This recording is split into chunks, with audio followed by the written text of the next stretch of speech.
Isang mapagpalang umaga po sa inyong lahat, mga minamahal ko magulang at mga kapatid, gayon din sa mga kaibigan na nakikinig ng morning devotion na ito.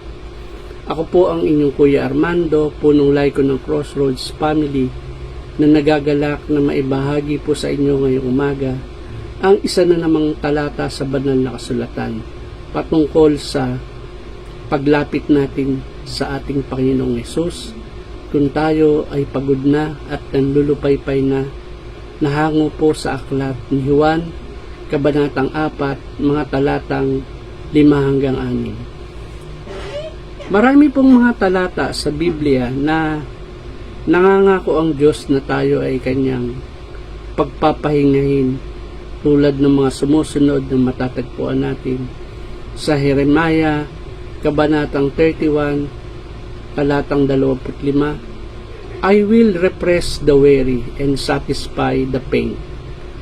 Sa Exodus 33, talatang 14, my presence will go with you and I will give you rest. At sa Psalm 127, talatang 2, it is useless for you to work so hard from early morning and late at night, anxiously working for food to eat, for God gives rest to His loved ones.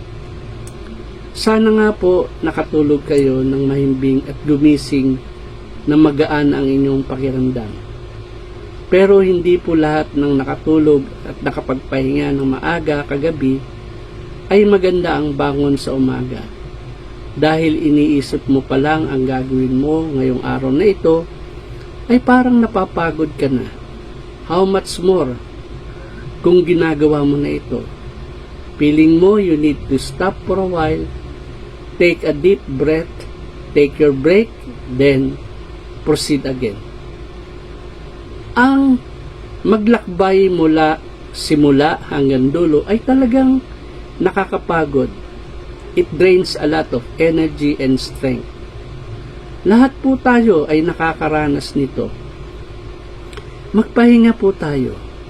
Let us learn from the story of Jesus sa Juan, Kabanatang 4, mga talatang 5 hanggang 6. Ganito po ang nasusulat. Dumating siya sa isang bayan na tinatawag na Sicar. Malapit ito sa bukid na ibinigay ni Jacob sa kanyang anak na si Jose. Dito matatagpuan ang balon ni Jacob. Dahil siya ay napagod sa paglalakbay, umupo po si Jesus sa tabi ng balon. Halos katanghalian na ng tapat noon. Ang sabi po sa talatang 6, dahil siya ay napagod sa paglalakbay, umupo si Jesus. Di po ba pamilyar tayo sa mga himalang ginawa ng ating Panginoong Jesus? Lumakad siya sa ibabaw ng tubig, nagpatigil ng bagyo at alon, nagpagaling ng mga may sakit, nag-cast out ng mga demonyo, nagpakain ng libo-libo out of 2 fishes and 5 breads. Lahat po ng ito ay nagpapalakas sa ating pananampalataya sa Kanya. At nagkakaroon tayo ng assurance na tayo ay Kanyang laging iingatan at pagkakalooban ng anumang ating pangangailangan sa buhay. At naniniwala tayo na si Jesus ang ating Panginoon at Diyos na tunay. Subalit dito nga po sa John chapter 4 verse 6 ay kaiba ang itinuturo sa atin. These verses shows Jesus' humanity, ang kanyang pagkatao. Siya ay Diyos na nagkatawang tao in human flesh. Ipinakita dito yung kanyang weakness and limitations. Naglakad siya sa kainitan ng araw, napagod siya at umupo sa gilid ng balon. Alam niyo po mga kapatid, we are blessed because we can relate to Him as He is to us. Ramdam niya yung pagod niya. Ramdam din niya yung pagod natin. Hindi natin naranasan yung lumakad sa tubig tulad niya. Ang nararanasan natin yung lumubog at lumusong sa baha. Pero ang alam natin, tulad ni Jesus, kung ano ang ibig sabihin ng mapagod at umupo. Napakagandang malaman natin yung ganoong pakiramdam na nanghihina yung katawan mo at ito ay hindi kasalanan at ayos lang po ito sa ating Panginoon. Tulad natin, nararanasan din yon ni Jesus at naiintindihan niya yon at yun ay blessings para sa atin.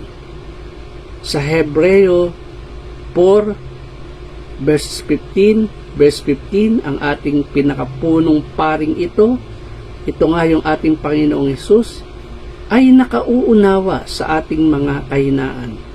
Sapagkat tulad natin, tinukso siya sa lahat ng paraan, subalit kailanman ay hindi nagkasala.